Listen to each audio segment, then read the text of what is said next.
a Felicita, Maite, Martina, Camila, Marcos, Ángela, Martina, Candela, Isabel, Joaquina. ¿Cuántas mujeres tenemos en esta sala el día de hoy? Muchísimas. Justina, Lara, Lucía. Bueno, les voy a ir dando de a poquito la bienvenida a todos y a todas las que están presentes. En breve vamos a estar dando inicio a un nuevo ciclo de bitácoras turísticas, junto a Mario Rodríguez y al equipo de docentes de la Universidad Católica, de la Facultad de Ciencias Económicas, de la carrera de Licenciatura en Turismo. Aguardamos unos minutitos más y ya en breve comenzamos, porque tenemos mucho para escuchar, mucho para conversar. Nos encanta que tengan las cámaras prendidas, les quiero decir, a quienes se han animado, es muy bueno poder verlos, ver sus reacciones. Así que muchísimas gracias. Nos sentimos un poquito más cerca, aunque sea con las cámaras prendidas, como si estuviésemos simulando un aula de verdad, llena de gente.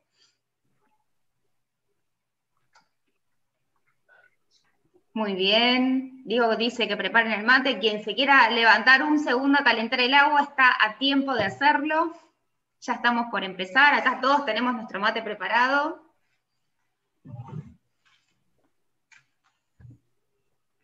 Bueno, somos un montón.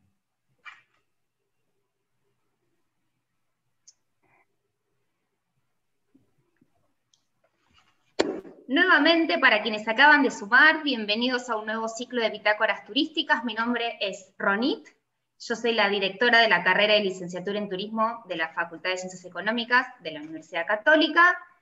Tengo el placer de tener a un gran equipo docente en la carrera, Diego, Nasa y Lau, que en conjunto estamos organizando ya hace algunos meses este ciclo de bitácoras turísticas, donde hablamos sobre diferentes ejes y distintas temáticas, el turismo accesible, la investigación en turismo, y un montón de otros temas. Hoy vamos a hablar de comunicación y es por eso que tenemos la presencia del gran Mario Rodríguez, a quien ahora Diego va a presentar. Diego va a ser el host de esta charla, así que no tengo más que agradecerles por su presencia.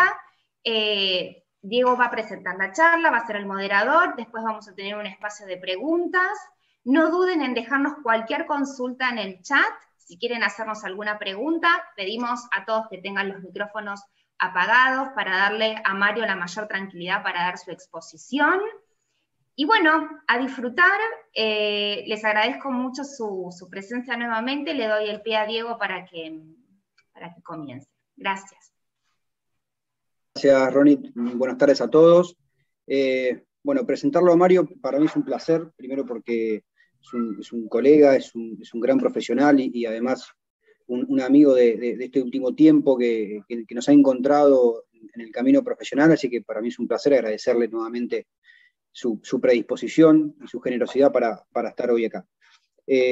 Mario nos viene a hablar de comunicación, identidad y reputación, que es un tema que está en boga, que es muy interesante para trabajar. Mario es periodista, licenciado en comunicación social, especialista en ciencia política, y tiene un amplísimo recorrido en el área de la consultoría, tanto local como internacional.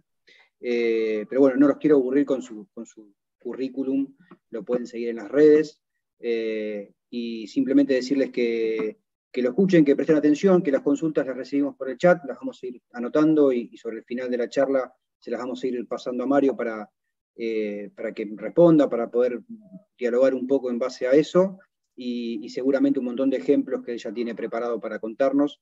Así que sin más, Mario, todo tuyo. Bueno, muchísimas gracias. Buenas tardes, un gusto para mí estar. Gracias Ronin, gracias Diego, gracias Laura, gracias a todo el equipo. Quiero decirles que yo me dedico básicamente a la comunicación estratégica. De turismo sé lo que sabe un turista intrépido nomás. Con lo cual, yo les voy a plantear, digamos, una serie, una idea de cómo yo entiendo la comunicación después de muchos años de tarea profesional en empresas, en gobiernos y en organizaciones civiles, con algunos disparadores que me parece que están por ahí fuera de la teoría, no fuera de la teoría, sino fuera de lo que la teoría entiende como problemas comunicacionales. Voy a tratar de ser lo más breve posible, para así después conversamos al final. Tengo un PowerPoint que lo tengo recién preparado, que lo ajusté gracias a los aportes del equipo de turismo que tuvimos una conversación ayer. Tenía pensado una cosa y la reformulé. Entonces les voy a proponer un repaso conceptual, digamos, y en todo caso, digo, pueden interrumpir cuando quieran las preguntas, pero mi idea es hacer ¿qué, qué voy a entender o qué vamos a entender cuando hablamos de comunicación? Así que, y después, ¿qué es lo que yo pienso que son los problemas de comunicación? Que ya les adelanto que para mí no existen los problemas de comunicación. Cuando uno refiere un problema de comunicación, en realidad está refiriendo un problema de identidad o un problema de reputación. Y que esa cosa que sucede se presenta en una faz comunicacional. Pero bueno, eso lo dejamos para después. No sé cómo hago. Vos, Diego, tenés la presentación. El PowerPoint que te mandé, ¿lo subís vos? ¿Lo subo yo? ¿Se escucha bien? Ahí ¿Cero lo problema? subo. ¿Estamos bien? Se escucha perfecto. Bárbaro.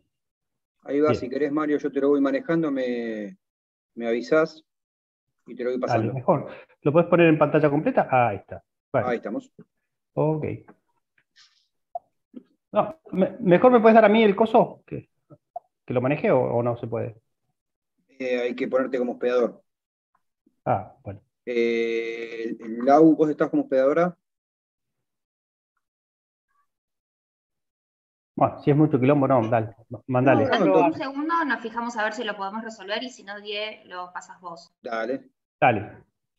Yo voy a hacer un breve recorrido sobre estos tres conceptos, digamos: comunicación, identidad y reputación. En mis años de trabajo en el sector público y sector privado, de todas las cosas que la comunicación hace, me parece que centralmente uno las puede reducir a dos: construye identidad y reputación, tanto en los emisores como en los receptores. Son eh, construcciones que hoy con las redes se hacen en simultáneo. Entonces, voy a conversar un poco sobre eso y después voy a plantear algunos ejemplos que me parece que son interesantes para ampliar un poco la mirada que yo veo en general desde la comunicación. ¿Y estamos? No estamos. Fíjate si podés, Mario, ahí. A ver. Intenté ponerte también a ver si está. No. No. ¿No? Vamos a ver. Y ahora no pude, ahora estoy como, no veo ni siquiera la pantalla. Yo puedo compartir ahora. Ok. Ahora entendí. 2 minutos. Ahora entendí. Hablando la gente se entiende. Pará. Primero tengo que abrir entonces.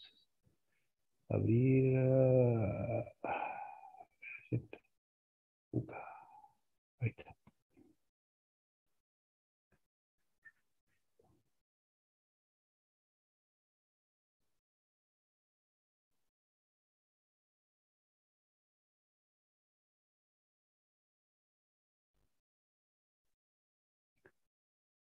Eh, sí, para que no. A ver.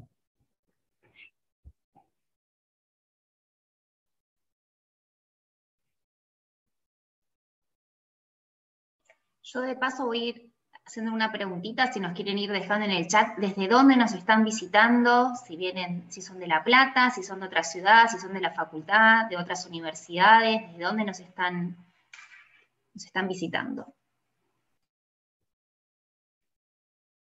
Ahora sí. Vamos a presentación.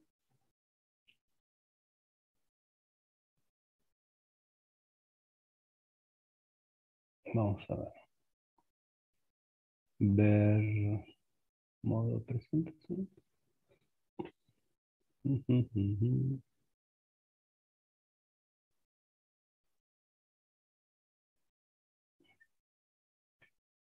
Esto suele pasar.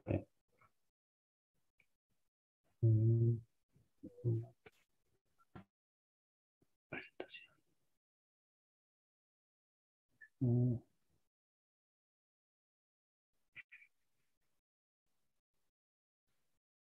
Ahí está. A ver, creo que estamos, ¿no? ¿Se ve ahora? Sí. Se ve perfecto. Bien, ahí estamos. Bueno, perdón por el delay, pero hoy, ahora lo que vamos a hacer es conversar un poco sobre los conceptos, digamos. Esto que yo estaba diciendo. Comunicación, identidad y reputación. Comunicación.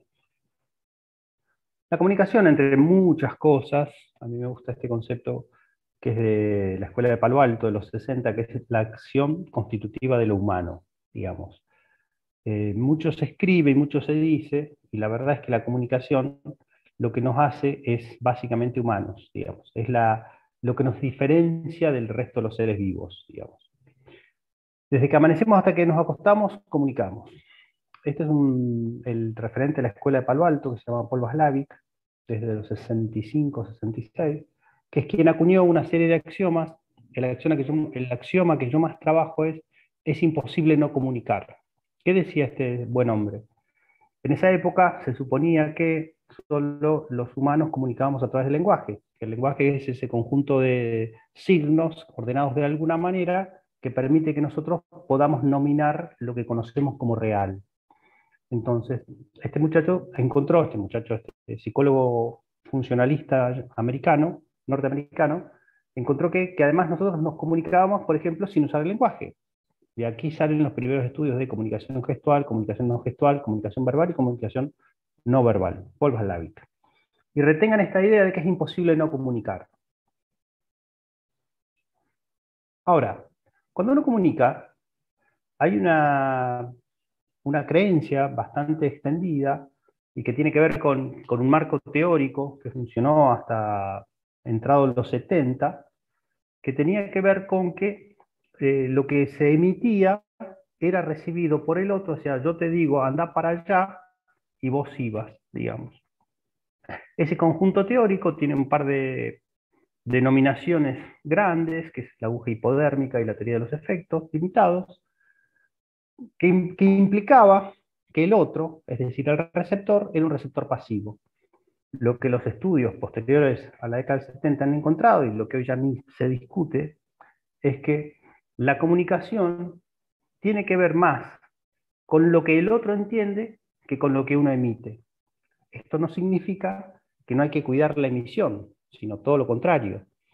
Si no, escuchen a los políticos de hoy, en líneas generales, sin ninguna marcación particular.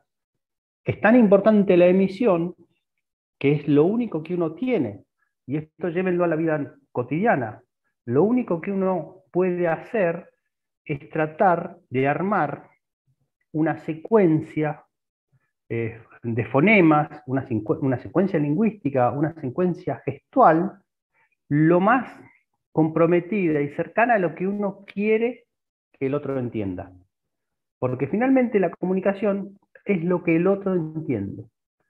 Y hay tantas interpretaciones como personas a las cuales uno le habla. Entonces, primer gran concepto. Segundo, primer gran concepto, todo el día se comunica. Una cosa es tener conciencia o estrategia, y otra cosa es no tenerla. Ahora, todos los días lo estás haciendo. No hay un segundo de tu vida que vos no estés comunicando. Y esto se ve mucho más claramente cuando uno está en un gobierno o uno está en el mundo corporativo. En el mundo corporativo, en líneas generales, se piensa que la comunicación empieza cuando la empresa empieza a atender al público o cuando la empresa hace algo. Hoy hay un consenso muy sólido que la empresa siempre comunica, como los gobiernos siempre comunican. Estamos en un modelo que se llama 360, que es un modelo que es siempre está la ciudadanía mediante los mecanismos tecnológicos, está viendo todo siempre. Estás viendo al gobierno, estás viendo a las empresas, estás viendo a los ciudadanos, estás viendo a tu familia. No hay manera hoy de escapar, de estar vinculado a los procesos de comunicación. Entonces, como eso es así, cuidado, no es lo que yo te digo, es lo que el otro entiende. Y esto se ve muy claramente en las personas que tenemos hijos, digamos. No es lo que papá dice, es lo que tu hijo entiende. No es lo que el presidente dice, es lo que la ciudadanía entiende. ¿Y cuándo se producen los problemas? Cuando hay un enorme abismo entre lo que uno dice y el otro entiende. Eso en comunicación política se llama crisis de gobierno. En la familia es una crisis familiar, porque si hay alguien que da instrucciones y nadie las cumple, evidentemente tenemos un problema. Y nunca es un problema de comunicación. Entonces, siempre es lo que el otro entiende y no lo que se dice. Entonces de ahí viene un mito, que es la recurrente queja que ustedes escucharán todos los días, que es: tengo problemas de comunicación. Tanto Diego como yo, que nos movemos, articulamos entre el mundo académico y el mundo político, lo primero que dicen los políticos es: tengo problemas de comunicación. Nunca tienen problemas de gestión, nunca tienen problemas de si hicieron las cosas o no las hicieron, nunca tienen problemas de déficit de atención, nunca tienen problemas de soberbia, siempre tienen problemas de comunicación. ¿Y por qué es esto? Porque finalmente lo que todos vemos es la realidad presentada en un formato, y ese formato siempre es comunicacional. Hoy podemos decir que ese formato tiene un primer approach en términos de lenguaje de redes sociales, ¿no? Puede ser un tweet, puede ser Instagram, puede ser Facebook, puede ser, también es la televisión, también es la radio y también es el diario, todo en menor medida. Pero entonces, todo eso se presenta como un problema ¿acerca de qué? Acerca de la distancia entre lo que quiere decir, lo que quiere que quien emite y lo que entiende el receptor. ¿Sí? Por ejemplo, todos ustedes deben haber sentido esta idea de cuando un gobernador, un político habla, ustedes piensan: el tipo ¿dónde vive? ¿Vive en Marte? ¿Vive en Miami? ¿Dónde vive? ¿Por qué? Porque los problemas que se denominan de comunicación, que seguramente compete a la disciplina turística, tienen que ver cuando el discurso, la narrativa que se presenta, no encuentra personas que la entiendan en el mismo sentido. O sea, todos entendemos lo que se dice. No hay manera de no entender lo que se dice. ¿Por qué? Porque utilizamos el mismo código. El mismo código es el lenguaje.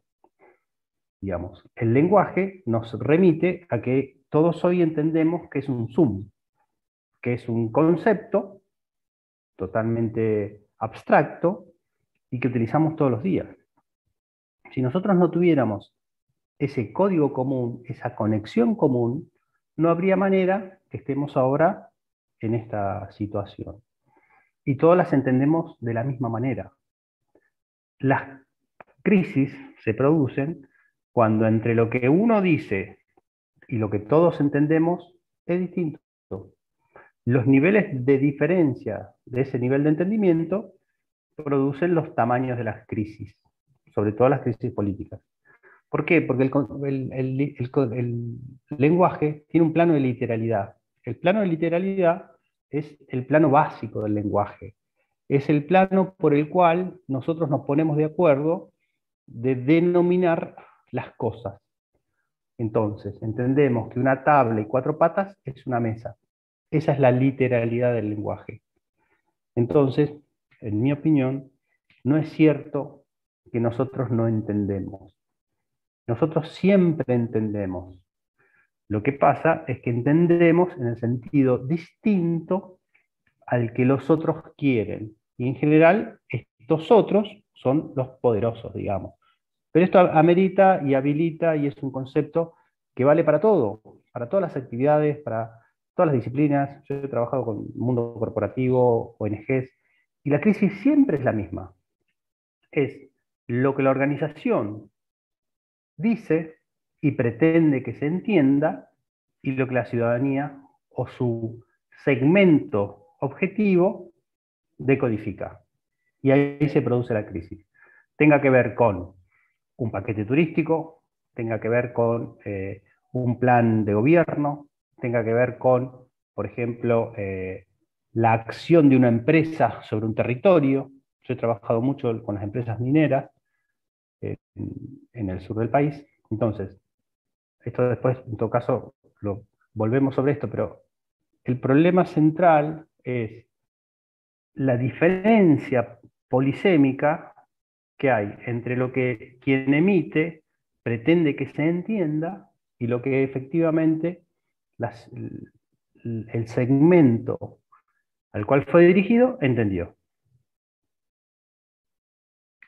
Finalmente, a mí me gusta entender la comunicación como un proceso de escucha, pero no como un proceso de oír nomás, sino como un proceso de escucha, de un proceso de escucha que tiene muchas implicaciones que superan lo que está de moda decir que es la empatía, digamos.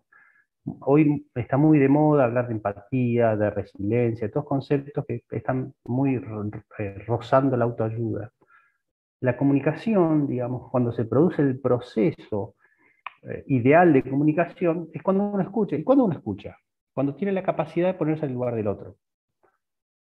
Nosotros vivimos hace casi un año y medio largo ya en una situación de encierro bastante compleja para todos.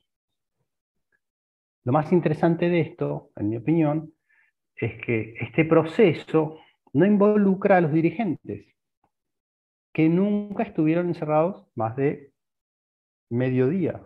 No tuvieron los chicos saltándole en la cabeza, no tuvieron a sus hijos que volvieron de sus lugares de estudio. Entonces, ahí es difícil producir una genuina escucha que tenga que ver con qué, con que yo puedo ponerme en tu lugar genuinamente y puedo entender lo que estás pasando. Ese es un problema central de la construcción de lo que vos pensás que es la comunicación. Cuando yo charlé ayer con el equipo de la facultad, me decían, bueno, mira, estaría bueno hacer un paneo sobre la comunicación, porque suele ser una de las falencias más interesantes. Bien, la comunicación finalmente tiene como núcleo central ponerse en el lugar del otro. Después, ahora más adelante, vamos a ver un flujo comunicativo y todas cosas teóricas. Pero finalmente es la actitud que uno puede llegar a tener de ponerse en el lugar del otro. Y esto no es ni vivir del lugar del otro, sino entender las cosas desde la perspectiva del otro.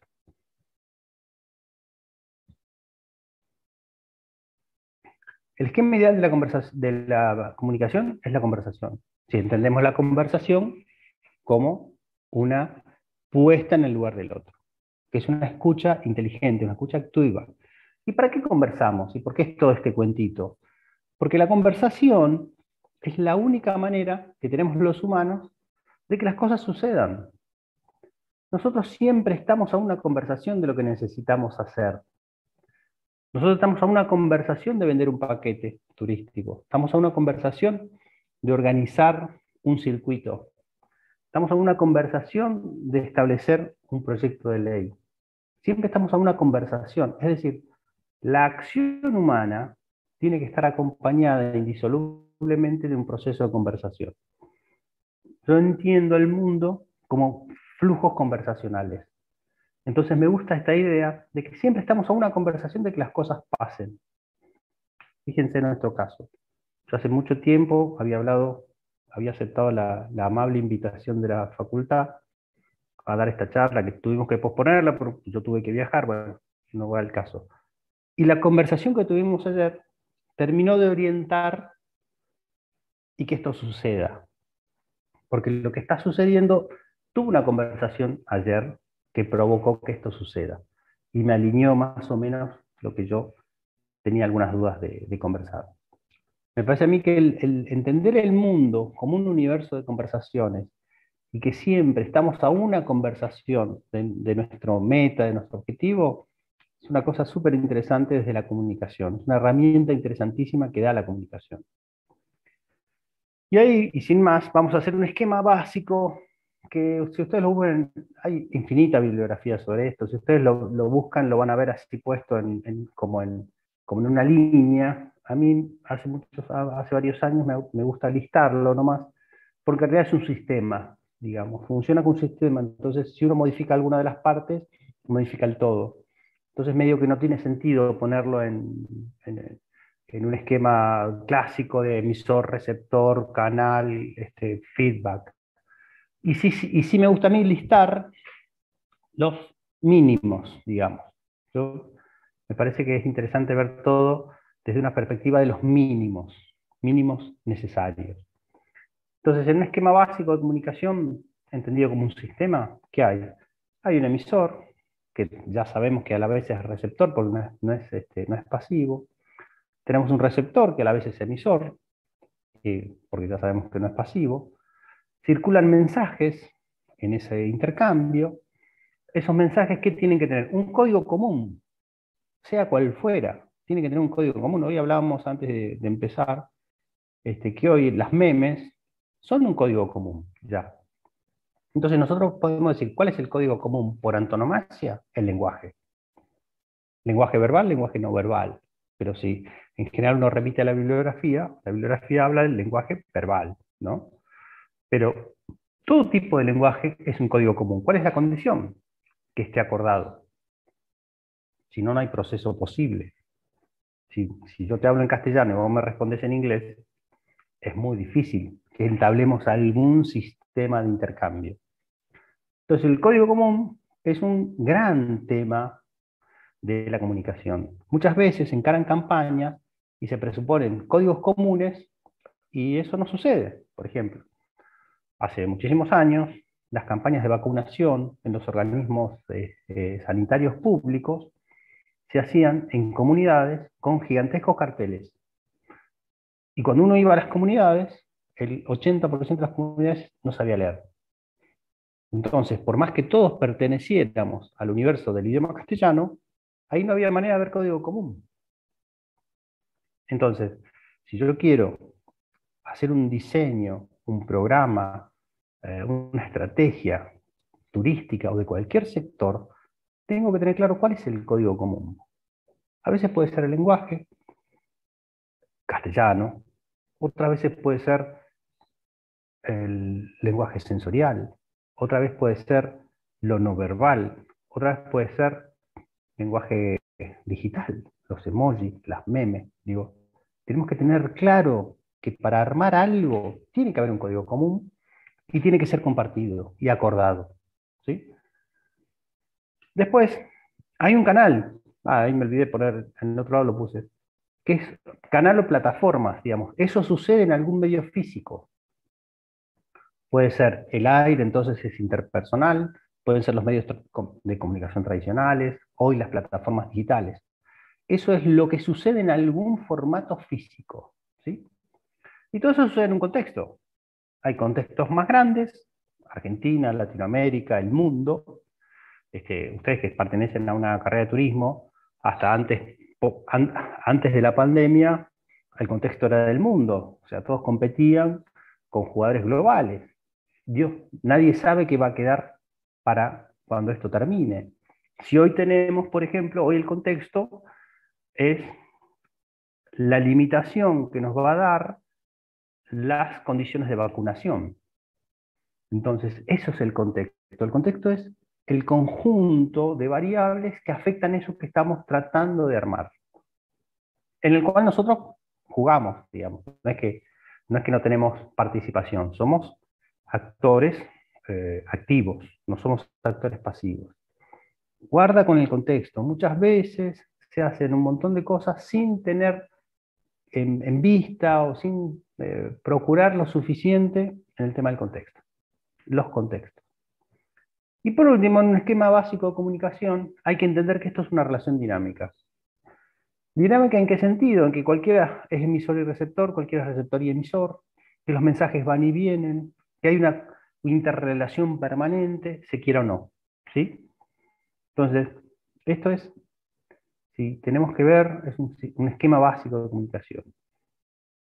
¿Cómo se resuelve un problema de comunicación o una estrategia mínima o una intención o lo que sea?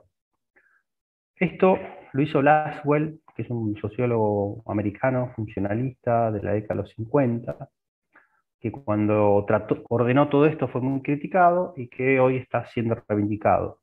¿Cómo es el proceso comunicacional?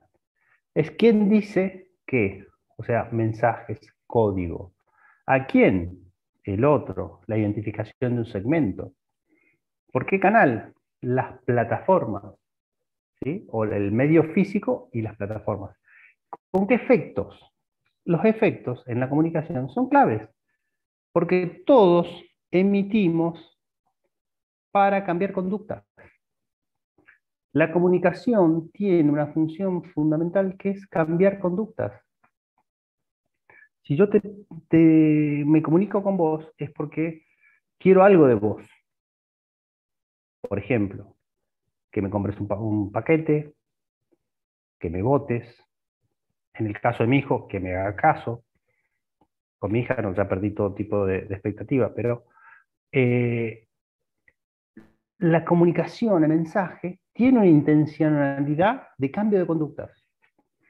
Y eso es clave entenderlo. Uno no se comunica solamente para cuestiones lúdicas. En lo lúdico, además, hay una intencionalidad de modificar la conducta del otro. Entonces, ¿quién dice qué? ¿A quién? ¿Por qué canal? ¿Con qué efectos? Se llama el paradigma de Laswell. Estamos hablando de los 50. Terminado este capítulo breve de comunicación, después vamos a hacer una revisión si quieren, voy a la identidad. ¿Por qué a la identidad? Porque la identidad son las acciones, son las cosas que se hacen, son los hechos, digamos. Esto es, ¿qué construcción vos hiciste?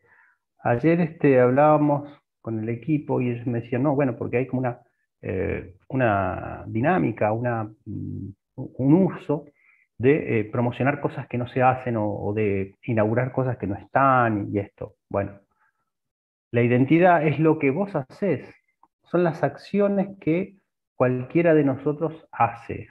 Eso constituye nuestra identidad. Nuestra identidad, ¿qué genera? Percepciones. Y ahí ya entramos en el mundo totalmente de la comunicación, que es la evaluación de percepciones. Siempre se dice que la pelea comunicacional es una pelea de percepciones. ¿Por qué?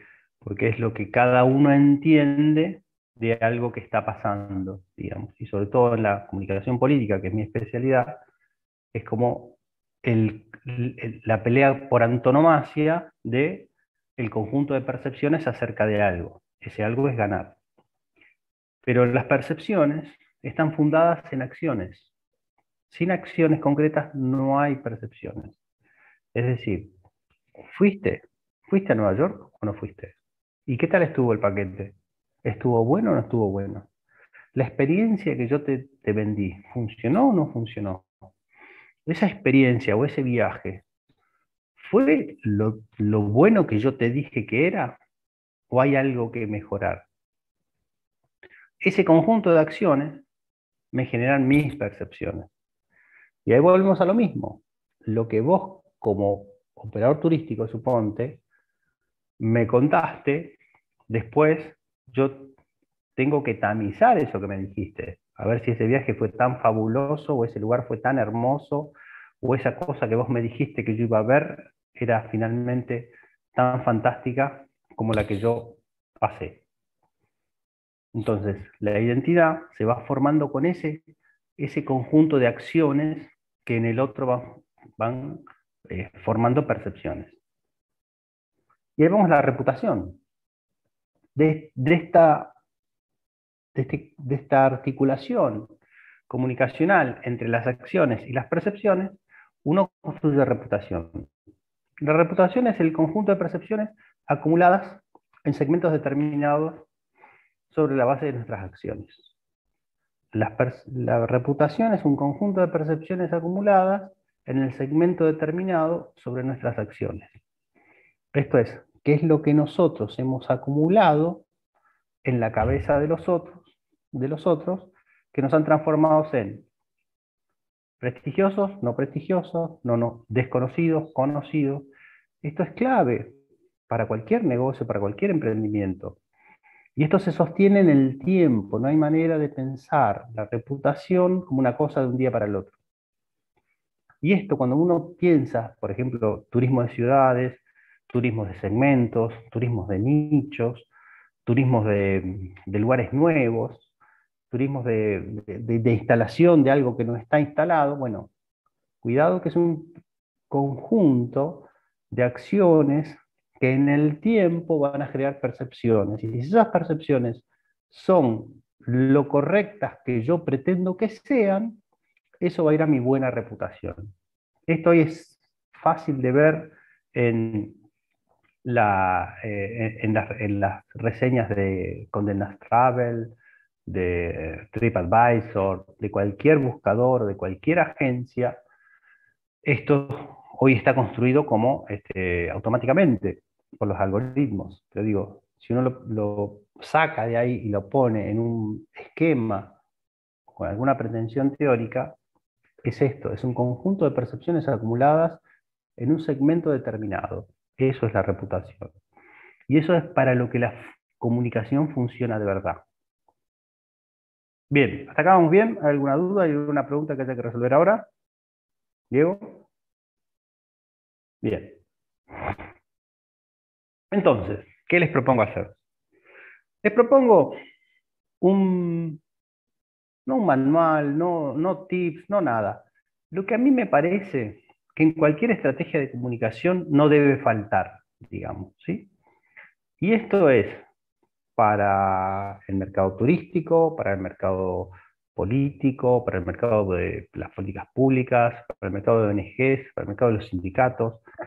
Esto funciona desde la práctica de mis años de gestión, de trabajo. Investigación social. Para todo necesitamos investigar. Hoy tenemos una investigación social lo suficientemente desarrollada y lo suficientemente prestigiosa como para prescindir de ella. ¿Qué es la investigación social? Son las encuestas, son los estudios en profundidad, son los grupos focales. Es decir, para cualquier cosa que emprendamos, necesitamos investigar. ¿Para qué? Para saber cómo está formada nuestra demanda, para saber esa idea que tenemos, ¿sí? ¿Qué nivel de conocimiento tiene? ¿Qué nivel de necesidad tiene? En mi disciplina, la comunicación política, la investigación social es clave, no solamente para determinar niveles de conocimiento, de personajes y todo eso, sino para saber si uno va a hacer una campaña acorde a la agenda de la dirigencia o a la agenda de la ciudadanía. Y si uno esto lo lleva al mundo empresarial o al mundo del turismo, uno puede tener una idea fantástica, fantástica. Se me ocurrió la idea fenomenal que va a transformar el turismo de la provincia de Buenos Aires, suponte. Bien, una vez que esa idea está más o menos corporizada, lo más aconsejable hacer es hacer investigación social. Eso que a uno se le ocurre, ¿tiene presencia social? ¿No la tiene? Porque todo eso te va a armar un plan. Si esa idea que vos tenés es conocida, bueno, tenés menos trabajo por hacer. Ahora, quizás esa idea no es conocida. Bueno, ahí tenés una oportunidad. ¿Para qué? Para instalar un destino que no está, suponte. O una porción, una nueva cualidad, una nueva calidad, una nueva atributo de un destino existente. Suponte, qué sé yo, Mar del Plata, que es típico de el mar, la playa, no sé qué, no sé cuánto. Bueno, ahora hay una bodega. Bueno, ¿es posible pensar que Mar del Plata en el tiempo puede ser turismo vitivinícola?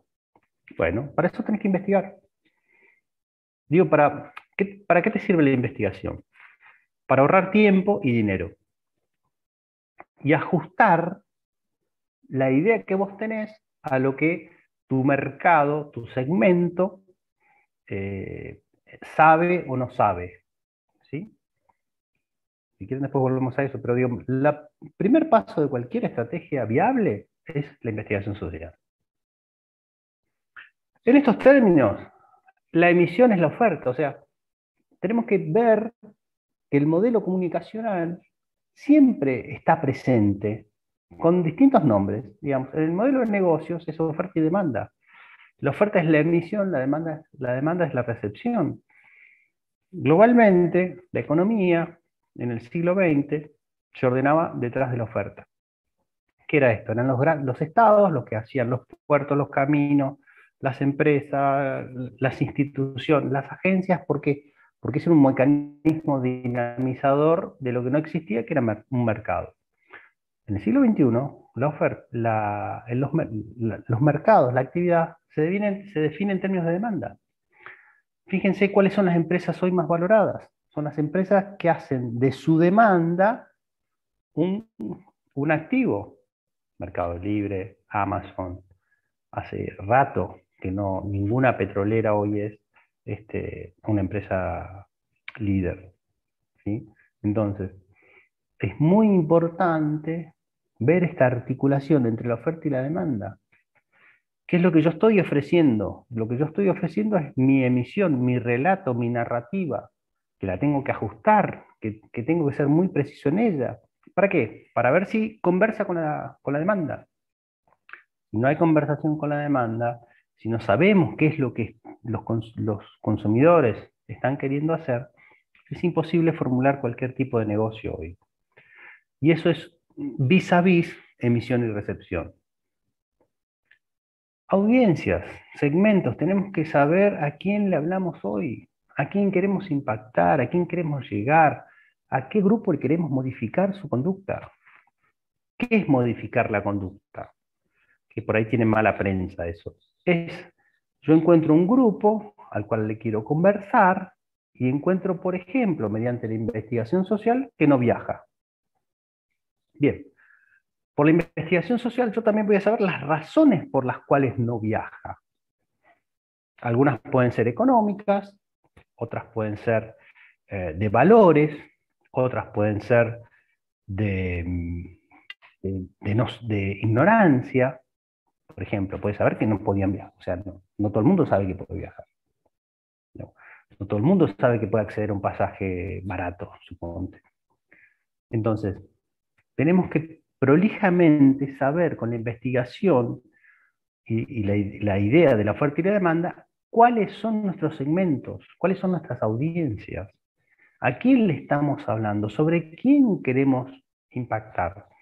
Y nunca olvidar que estamos haciendo todo esto para modificar una conducta. Y en el caso de ustedes es la gente que viajaba poco, que viaje mucho. La gente que no viajaba, que viaje. La gente que no sabía que podía hacer turismo, que lo haga. ¿Se entiende eso? Y eso se hace investigando, entendiendo oferta y demanda, y sabiendo a quién le tenemos que hablar. Si yo le quiero vender un viaje premium a una audiencia que no lo puede pagar, estoy en pedo. ¿Sí? Y esto que parece una tontera, una verdad de perogrullo, tiene que salir no de lo que yo pienso que es así, sino de las investigaciones de mercado. No hace mucho tiempo, unos 10 años, 15, yo hice un trabajo para un gremio de empleados estatales, hice una gran encuesta para el gremio más importante de empleados estatales, sobre cuál era de los servicios del gremio, cuál era el más valorado. Y el a priori de uno, o sea, el prejuicio de uno, ¿cuál era? Y qué sé yo, la pelea en paritarias, qué sé yo, la obra social, eh, las condiciones laborales. Bueno, ¿saben? Para mi gran sorpresa, el servicio más conocido y más valorado es el servicio de turismo del gremio. Porque era un gremio de empleados estatales de la provincia de Buenos Aires que ofrecía viajes a Europa en cuotas, por ejemplo. Entonces, ¿qué les quiero decir? Investigación social, oferta y demanda, audiencias y segmentos. ¿Sí? ¿Por qué? Porque de ahí va a salir nuestro mensaje. De ahí sale nuestro mensaje. Yo me acuerdo que en ese trabajo que hicimos, con un equipo interdisciplinario hace 15 años más o menos, salían los mensajes. O sea, ¿por qué? Porque el problema era que había elecciones en ese gremio. Entonces, eh, además, independientemente de que era un gremio que ganaba siempre, la conducción ganaba siempre, qué sé yo, querían hacer un trabajo más, más completo, de cómo estaban ellos, de que la gente les reconocía y que no. Okay. Y de ahí sacar algún mensaje, que fuera a seguirnos acompañando digamos, volvimos a la investigación social. Y lo que los dirigentes pensaban es que su mercado, sus segmentos, los tenía que seguir acompañando por los logros laborales, los logros reivindicativos de las paritarias, por lo bien que funciona la obra social, por los logros reivindicativos gremiales, qué sé yo. En ese momento era una guardería, los plazos, empezaban ahí las discusiones de los plazos igualitarios de nacimiento, ¿no? De papá y mamá. Bueno, ellos tenían esa agenda. Cuando nosotros terminamos el trabajo, todo lo que la ciudadanía, no, todo lo que sus afiliados que conocían y participaban de alguna manera en la vida gremial valoraban era el sistema de turismo. Y el dato más interesante es que de ese sistema de turismo valoraban muchísimo los viajes al exterior. Entonces, investigación de mercado, noción de oferta y demanda, segmentos y mensajes, y no al revés. En general, hay personas que se les ocurren mensajes que creen que son fantásticos y salen ahí, van, sin chequear, sin hacer investigación de mercado. Y algunas veces eso puede funcionar. Ahora, eso es ser aprendiz de brujo, digamos. Si vos querés llegar a un mensaje, tenés que hacer el recorrido que venimos haciendo.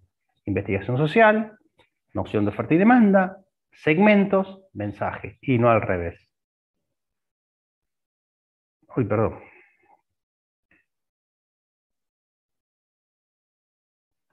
¿Y todo esto qué tiene dónde termina? En un fenómeno que a mí me gusta agrupar bajo el concepto de agregación y convergencia. ¿Qué significa esto? Que nosotros tenemos que usar todos los medios disponibles. Cuando yo empecé a hacer campañas, había vía pública, televisión, radio y prensa escrita, digamos. Los fines de los 80, digamos. Sobre el inicio de los 2000 vinieron las redes sociales. Y sobre el 2010, digamos, ya es como la explosión de las redes sociales.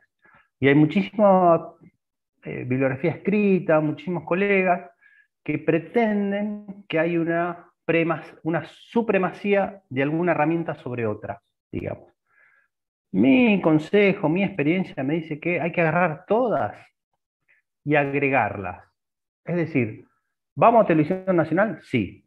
¿Vamos a cable? Sí. ¿Vamos a sitios en la web? Sí. ¿Vamos a redes? Sí. Ahora, todo sí. ¿Hacemos vía pública? Sí. Ahora, de acuerdo a la investigación que yo hice, a la noción de oferta y demanda que tengo, al segmento que le voy a hablar, definir el mensaje, voy a ver qué plataforma o qué medio tradicional voy a usar bajo el concepto de agregación y convergencia. Voy a agarrar todos los medios disponibles y los voy a hacer con el mismo mensaje de acuerdo a la plataforma correcta. ¿Por qué? Porque un fenómeno interesante de esta época es que las plataformas tienen códigos propios. Las plataformas tienen lenguajes propios, lo que hablamos hoy al principio. Si yo voy a redes sociales, hay algunas que tengo que hablar en emojis. Hay algunas que tengo que hablar en memes.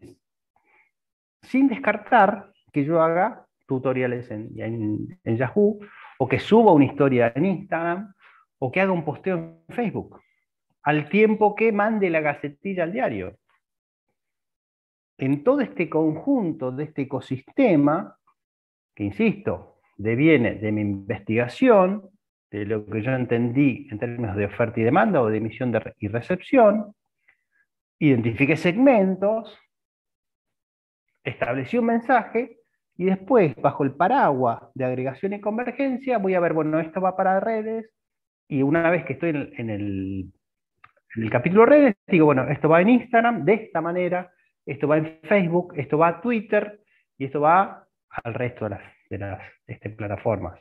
Y esto así como está, se le pone una foto y va al diario, porque el diario se sigue editando, no es que no se edita más, se sigue editando. Entonces, el conjunto de plataformas disponibles hay que tratarlos bajo la idea de agregación y convergencia. Por supuesto, luego de todo este procesito, no le puse 6 porque me parece que es un proceso que cruza todo, que es evaluar y corregir. Eso es, permanentemente tenemos que evaluar y corregir. Tenemos que tener un mecanismo de evaluación. Si yo dije, bueno, esta investigación me dio esta oferta sobre esta demanda para este segmento, con este mensaje, a esta plataforma, yo tengo que saber si luego cumplí los objetivos. Si yo pretendía que en un mes tener 100 followers en Instagram, tantas interacciones y tantas, no sé, tantos vivos en Facebook, bueno, los cumplí, no los cumplí, ¿qué pasó? Y no enojarme con el community manager, digamos. Así que todo este proceso lo que tiene es una evaluación y corrección. Bonus track. Y ya terminamos y vamos a orar. Y ahí quiero llegar a lo que efectivamente yo de verdad pienso, y si el talento me acompaña, alguna vez voy a escribir un libro. Con todo esto que les quiero decir, mis años de experiencia, que son muchos, que no quiero develar para no parecer muy viejo, me ha llevado a esta idea de que es imposible no comunicar, como decía Václavic, porque permanentemente estamos comunicando, pero que no es imposible no comunicar bien. O sea, no hay instancia en donde la comunicación no funcione.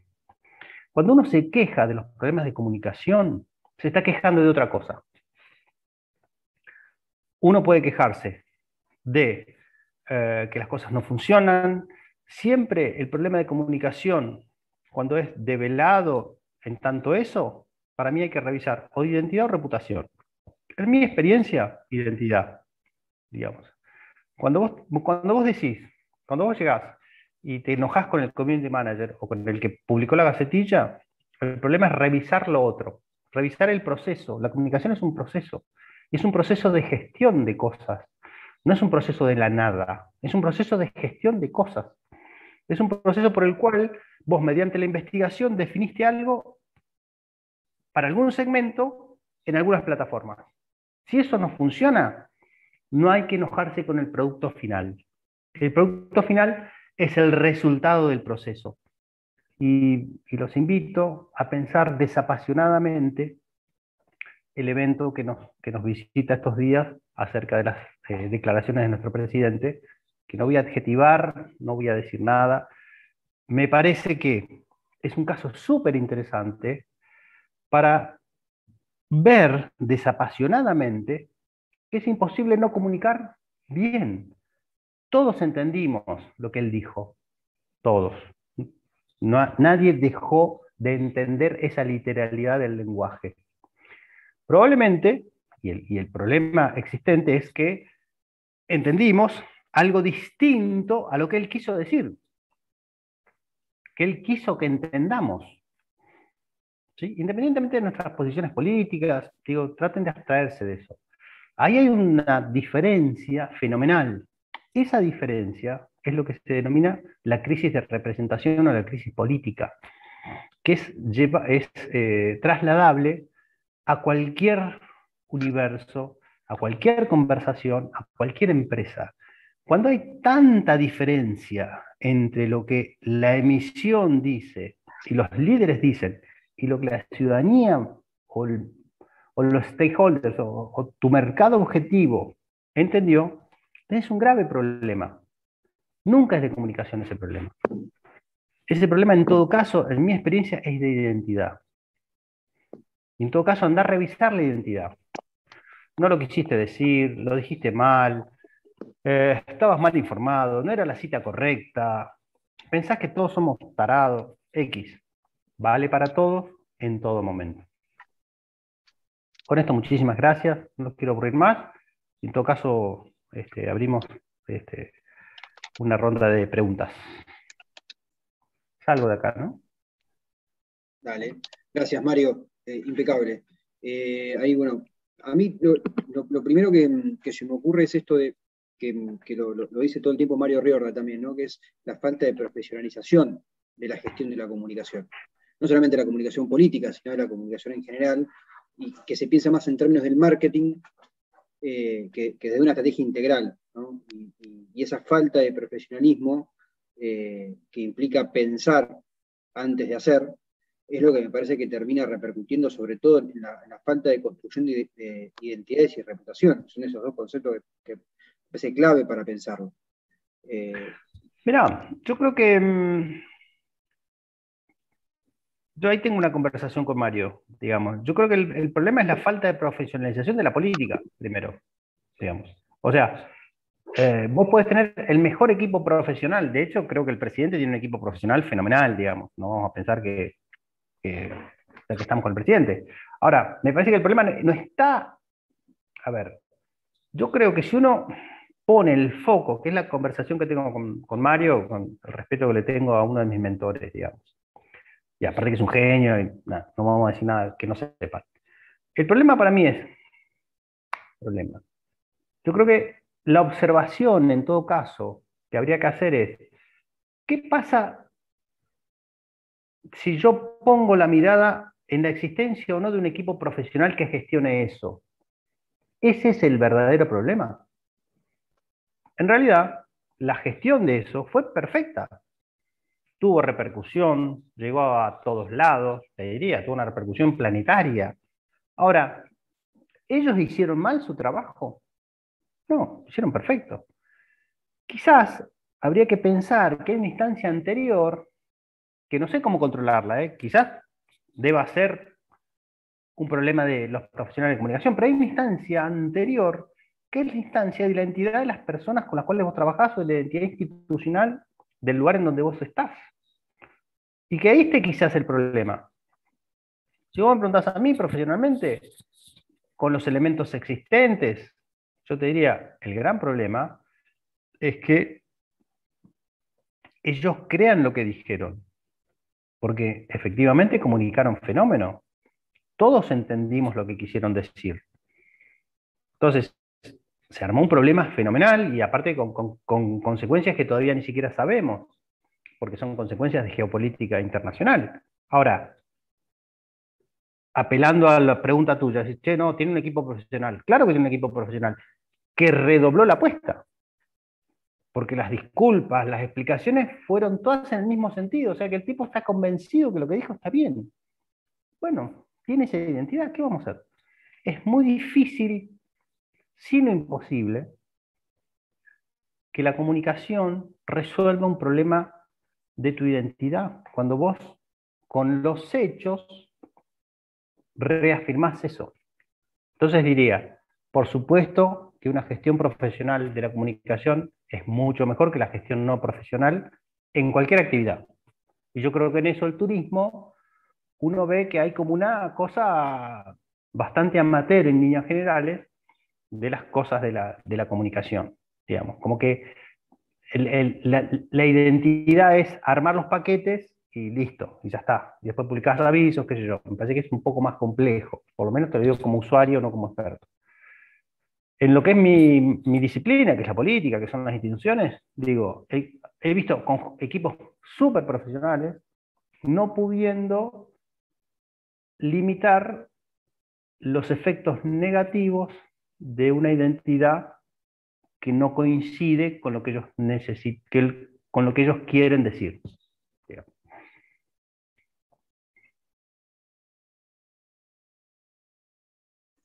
Genial. Y algunos ejemplos que tengas de ciudades o de destinos, un poco ayer, ayer lo charlábamos, con identidad, reputación.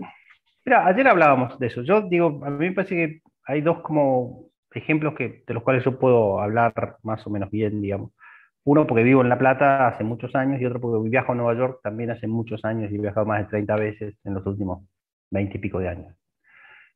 Entonces vos tenés como un relato, una idea de lo que era Nueva York, la década del fines de los 89, la década del 90, Nueva York de los inicios del 2000, Nueva York de ahora, digamos. Entonces vos ves la transformación de eso en términos de que en los 80, 90 era una ciudad tomada por los gángsters, digamos, con un índice de criminalidad de los más altos de Estados Unidos, sino el más alto, y hoy, 30 años después, es una ciudad que tiene los índices más bajos, digamos. Entonces, vos decís, qué buena campaña de comunicación. No. Lo que es una muy buena campaña y sistemática en el tiempo son las acciones que han llevado a que esa ciudad reduzca los índices de criminalidad. ¿Sí? Y que al tiempo que han hecho esa campaña exitosa de políticas públicas, las han acompañado esas acciones con unas campañas estratégicas de comunicación global, bien hechas y sistemáticas en el tiempo, ¿no? Y que no han sufrido los vaivenes que sufrimos en Latinoamérica de que cambia el gobierno y cambia todo, digamos. Entonces vos decís, 30 años después, ¿es una ciudad distinta? Sí. Ahora, no es solamente un fenómeno comunicacional. Yo te diría que lo comunicacional es como accesorio del conjunto de políticas públicas sistemáticas que han llevado adelante, que efectivamente han cambiado la ciudad. Bien. La Nueva York de los 90 no es la de los fines de los 90, no es la de hace 2 años, que es la última vez que fui. Entonces digo, no hay que poner el carro delante de los caballos. Lo central en la discusión pública, en la discusión de las cosas, son las acciones que se hacen. En un momento vos tenés que dar cuenta si hiciste o no el pavimento, si bajaste o no los índices de criminalidad. Esas son acciones políticas que después generan percepciones. Después vemos si la percepción es correcta. Y ahí sí está el equipo profesional de comunicación. Pero lo que vale primero para forjar tu identidad son las acciones que vos haces. Otra ciudad que a mí me llama mucho la atención es La Plata. La Plata es una ciudad que vive desde hace años reclamando para sí misma un programa de turismo y vive sobre esta idea de que es una ciudad fantástica y no sé qué, y no sé cuánto, y que no ha sido descubierta, ¿no? Y cuando yo la veo con mi mecanismo, digamos, yo veo, La Plata es una ciudad que hace 3 cosas desde hace muchos años. Una es, acá se decide, es una ciudad que se decide. Durante muchísimos años, muchísima gente viene a alojarse en los hoteles pocos que había antes, Corregidor, San Marco, me estoy olvidando de algunos, seguro, el Roca. Venían a hacer trámites, venían a acompañar personas que estaban internadas, venían a autorizar procesos, venían a establecerse, pero tenían que eran funcionarios de gobierno o de legislatura. Esta idea de que en La Plata se decide es una idea muy similar a la de Washington, ciudad que también conozco mucho. Ese plus que tiene una ciudad en donde se decide. Y acá se decide. Después uno tendrá la idea de las leyes que salen, los personajes que las sacan. Ahora, acá se decide.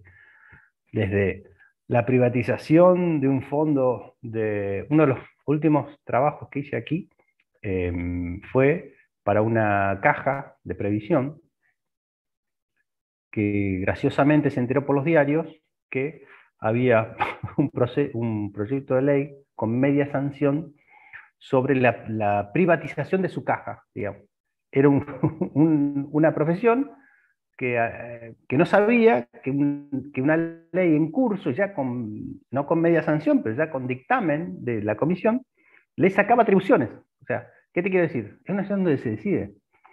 O sea, acá se deciden los regímenes previsionales, se deciden los regímenes de tributación, se deciden un montón de cosas, para un montón de gente, digamos, de la provincia.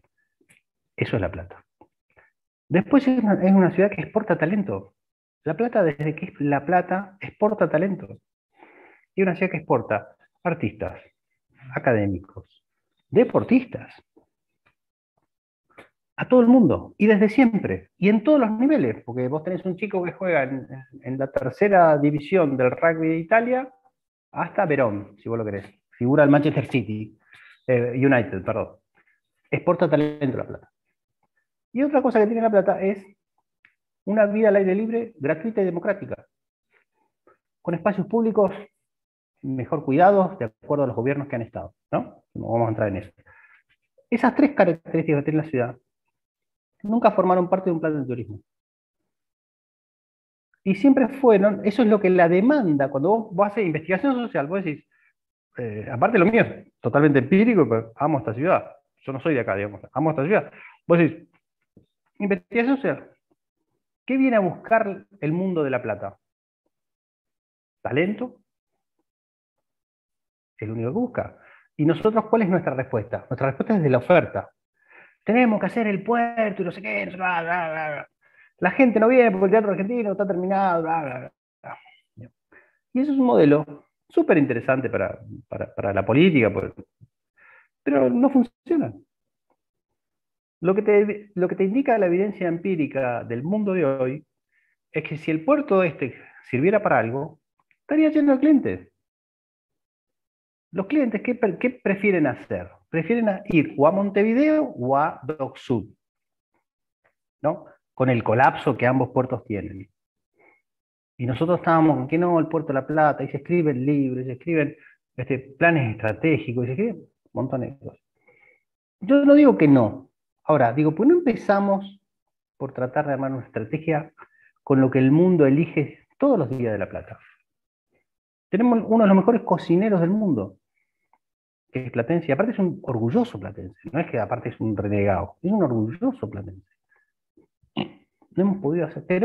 El tipo hizo una cadena de hamburguesa y puso su primer local en La Plata. Fue a Buenos Aires y forma parte del circuito gastronómico de Cava. Esas pequeñas cosas. Pero insisto, yo creo que el problema es desde dónde vos mirás los fenómenos. Y me parece que esta pequeña aproximación que he tratado de darles equivocadamente seguro, tiene que ver con esto. Tenés que ver las cosas desde la demanda y no desde la oferta. Es como cuando haces campañas políticas. Vos haces campañas políticas y te sentás con un dirigente que te dice, yo ya sé lo que la gente necesita. Miren, yo vengo de un fin de semana de mucho trabajo en las provincias de Misiones. Trabajé para el oficialismo. Bueno, hicieron una campaña bárbara. Una campaña, viste, fantástica, qué sé yo, sobre medio ambiente y robótica. Que si vos sos un marciano y llegás, vos decís, bueno, Misiones, no sé, forma parte del primer mundo. Bueno, yo hice una pequeña investigación de mercado, investigación social. La agenda de la ciudadanía era preocupación por la economía, preocupación por el desempeño del COVID y preocupación por su metro cuadrado. ¿Viste? ¿Cómo va a estar mi familia? Este año y medio que hemos pasado mal, las condiciones emocionales, ¿viste? Todo eso. Esa era la agenda de la ciudadanía en la campaña. Bueno, ningún partido habló de esa agenda. Conclusión, ganaron, por supuesto, porque tienen un buen gobierno, y los buenos gobiernos de por sí comunican solos, pues si vos gobernás bien, la gente se choca a tu gobierno. Pero nunca habían hecho investigación social. Entonces, hicieron lo que a mí me gusta denominar una campaña que rasca donde no pica. ¿Viste? Es una campaña totalmente fuera de la agenda de ese otro al cual vos tenés que convencer. Bien, eso me parece que pasa mucho en las cuestiones del turismo, sobre todo de ciudades. ¿Ya? Sobre todo de ciudades. Yo conozco mucho La Plata, conozco mucho Rosario, conozco Mendoza, conozco Salta, digo, me parece que hay ciudades que están como en camino de resolver mejor eso. Con investigación. O sea, yo entiendo que vos quieras, por ejemplo, Mar del Plata, ¿no? Si yo fuera de Mar del Plata, que ya tengo el mar, ya tengo el turismo, ya tengo el mar, ya tengo el espectáculo que ya va a volver y qué sé yo, y ahora le han sumado la industria vitivinícola. Hacen de los mejores y únicos vinos del mundo creo que son 1 kilómetro del mar. Bueno, buenísimo. Bueno, hace eso. Ahora, eso no lo vas a hacer de hoy para mañana. Lo vas a hacer hoy de de acá a 15, 20 años, probablemente. ¿Cómo hizo la Argentina? Yo digo, cuando todo el mundo habla de que la Argentina no tiene políticas de Estado y todo eso, que es absolutamente cierto, yo creo que si uno mira los últimos 30, 40 años del turismo, independientemente de la pelea política por la marca, ¿viste? Y modificarles y la bandera, qué sé yo, y gastar mucho dinero en hacer otra marca que en definitiva era un logo nomás, la Argentina de a poquito ha ampliado su universo turístico. ¿Por qué? Porque lo ha ordenado sobre la demanda. El Malbec, el tango. Hemos ido de la singularidad de los fenómenos naturales a dos o tres cosas más que tienen que ver con fenómenos sociales, digamos, ¿no? Vinculados a, por supuesto, a una buena naturaleza. Y no ha cambiado eso, sino que se ha ampliado. Entonces, ¿qué te quiero decir? Es investigación y sistematicidad en el tiempo, involucramiento de actores. Ahora, se define por la demanda, no por la oferta. Porque la oferta en general es la idea de 4 vivos o 4 iluminados que no existe, el mundo no funciona así. Bien, bueno, Mario, muchísimas gracias, ya estamos sobre la hora. Seguramente han quedado algunas preguntas o reflexiones, tuvimos muchos participantes que son alumnos y tuvieron que irse a cursar o a rendir algún parcial, pero bueno, dejaron también sus comentarios. Agradecerte de vuelta por la participación, por todo lo que nos has contado, y bueno, le dejo a Ronit al cierre para ir despidiéndonos. Lo mismo, Mario, un placer haberte tenido en este ciclo de bitácoras turísticas. Hubo muchísimos participantes que tuvieron que irse, lo que comentaba Diego, porque estaban por rendir algún examen, muchos alumnos de la facultad que quizás tenían que ingresar a algún aula, pero todos dejaron sus excelentes comentarios. Recuerden que esta charla va a quedar grabada, luego se las vamos a enviar por correo electrónico para que quien se perdió algún momento de la charla pueda recuperarla y pueda volver a escucharla las veces que quiera.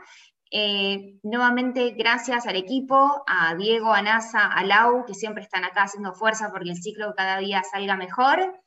Y a Mario, a vos por tu tiempo y tu dedicación en armar la presentación y traernos tu experiencia acá a Bitácoras Turísticas, sabiendo que venís también de otra área que no es el turismo, así que para nosotros es un placer recibir personas de otras disciplinas porque realmente nos enriquecen con sus experiencias y sus puntos de vista, inclusive los alumnos de turismo lo mismo.